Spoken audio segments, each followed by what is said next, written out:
Halo semuanya, kenalkan nama saya Farel Dawson Hutagal. Saya dari kelas 11 Dewa, ingin mempresentasikan tugas informatika saya, yaitu membuat kajian. Judul kajian saya adalah Analisis Kritis Perubahan Sosial dan Evolusi Sistem Kerja. Apa itu perubahan sosial? Perubahan sosial adalah pergeseran norma, praktik, dan struktur masyarakat dari waktu ke waktu. Prosesnya kontinu, multi sebab, dan berdampak luas dari interaksi pribadi hingga kebijakan publik. Karakteristik berlangsung lambat atau cepat, bersifat kumulatif, dipengaruhi teknologi, ekonomi, pendidikan, dan kultur. Konsekuensi perubahan peran sosial, struktur keluarga, dan harapan. Pekerjaan memerlukan adaptasi institusi dan individu. Berikutnya, contoh nyata digitalisasi dan perubahan gaya hidup.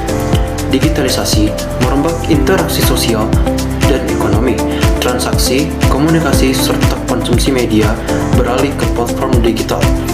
Pengguna internet 221,5 juta atau 79,5% populasi, 81% aktif berbelanja online, pergeseran perilaku konsumen. Berikutnya, perubahan peran sosial dan kesetaraan. Peran gender di ranah pekerjaan dan rumah semakin tumpang tindih. Partisipasi perempuan meningkat, memicu redistribusi tugas domestik dan profesional. Partisipasi perempuan, tingkat partisipasi angkatan kerja perempuan meningkat menjadi 56,4% tahun 2024, menandai pergeseran struktural di pasar tenaga kerja. Peran keluarga berubah, peran tradisional bergeser, pembagian kerja domestik dan profesi semakin egaliter, menuntut kebijakan keluarga dan tempat kerja yang responsif. Berikutnya, evolusi sistem kerja, fleksibel, digital, dan berbasis hasil. Transformasi kerja terlihat pada 3 aspek utama. Yang pertama, proses kerja digital, komputer, internet, dan AI mempercepat otomatis dan kolaborasi jarak jauh. 2. Fleksibilitas tenaga kerja. 36 juta pekerja lepas di Indonesia fokus ke output bukan kehadiran. 3. Pergeseran mentalitas. Work-life balance menjadi prioritas untuk manajemen waktu dan kebijakan baru. Berikutnya, tantangan utama yang perlu diwaspadai. Yang pertama, adanya kesenjangan keterampilan. 42% pekerja merasa posisinya terancam otomatisasi. Hanya 50% tenaga kerja yang menguasai skill digital dasar.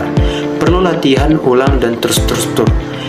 Kesehatan mental dan burnout. Lebih dari 54% melaporkan gejala burnout.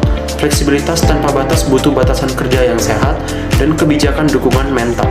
Kebijakan perlindungan hak pekerja. Model kerja non-tradisional menuntut perbaruan jaminan sosial, regulasi, kontrak, dan mekanisme perlindungan upah yang layak. Aktif Windows. Berikutnya, kesimpulan dan rekomendasi. Adaptasi cerdas diperlukan, jangan sekedar mengikuti tren. Pahami sebab, nilai, dampak, dan jaga keadilan sosial. Investasi pendidikan vokasional dan digital untuk menutup kesenjangan keterampilan. Rancangan kebijakan kerja fleksibel yang menjamin perlindungan sosial dan batas kerja. Prioritaskan kesehatan mental lewat program perusahaan dan regulasi yang pro kesejahteraan. Ketiga pilar ini membantu memastikan teknologi memanusiakan kerja, bukan menggantikan martabat pekerja. Sekian hasil presentasi saya, terima kasih.